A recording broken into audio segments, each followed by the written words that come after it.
घर में 3 भाई और एक बहन थी। बड़ा और छोटा पढ़ने में बहुत तेज थे। उनके माँ बाप उन चारों से बेहद प्यार करते थे, मगर मझले बेटे से थोड़ा परेशान से थे।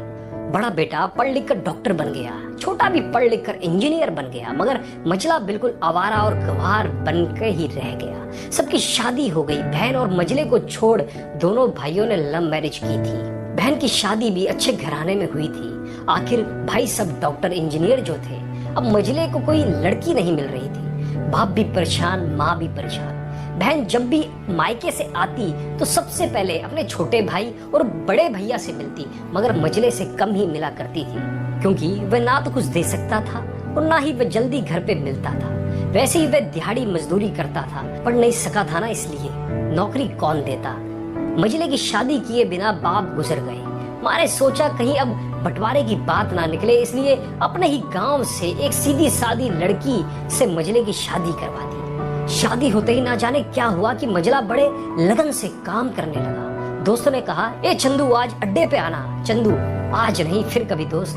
अरे तू शादी के बाद तो जैसे बीवी का गुलाम ही हो गया है। चंदू बोला, अरे ऐसी बात नहीं, कल मैं अकेला एक पेट था तो अपने रोटी के हिस्से कमा लेता था, अब 2 पेट है, आजकल और होगा। घर वाले नलायक कहते थे पर चलता था, मगर मेरी पत्नी मुझे कभी नलायक कहे तो मेरी मर्दानगी पर एक भद्दी काली है, क्योंकि एक पत्नी के लिए उसका पति उसका घमंड, इज्जत और उम्मीद होता है। उसके घर वालों ने भी तो मुझ पर भरोसा करके ही अपनी बेटी दी होगी, फिर उनका भरोसा कैसे तोड़ सकता हूँ। कॉलेज में नौकरी की डिग्री मिलती है और ऐसे संस्कार माँ बाप से मिलते हैं।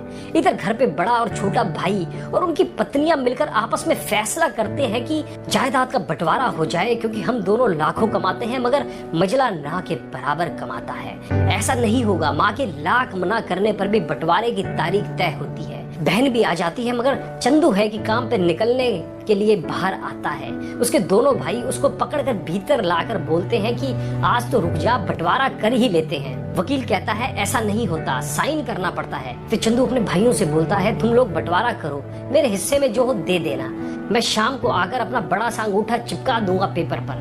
बहन, अरे बेवकूफ, तू गवार का गवार ही रहेगा, तेरी किस्मत अच्छी है कि तुझे इतने अच्छे भाई और भैया मिले। फिर माँ भी बोली, अरे चंदू आज रुक जा।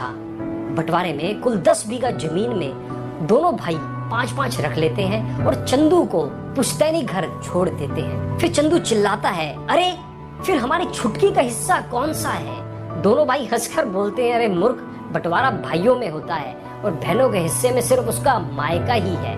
फिर चंदू बोलता है, ओह शायद पढ़ा लिखा ना होना भी मूर्खता ही है। ठीक है, आप दोनों ऐसा करो, मेरे हिस्से की वसीयत मेरी बहन छुटकी के नाम कर दो। दोनों भाई चकित होकर बोलते हैं, और तू? चंदू माँ की ओर देख के मुस्कुरा कर बोलता है, मेरे हिस्से में माँ है ना। फिर अपनी बीवी की ओर देखकर बोलता है मुस्कुरा के, क्यों चंदूनी जी, क्या मैंने गलत कहा? चंदूनी अपनी सास से लिपट कर कहती है, इससे बड़ी वसीयत क्या होगी मेरे लिए कि मुझे माँ जैसी सासू मिली और बाप जैसा ख्याल रखने वाला पति। बस यही शब्द थे जो बंटवारे को सन्नाटा में बदल दिया। बहन दौड़कर अपने गवार भैया से गले लगकर रोते हुए कहती है कि माफ कर दो भैया मुझे, क्योंकि मैं समझ ना सकी आपको।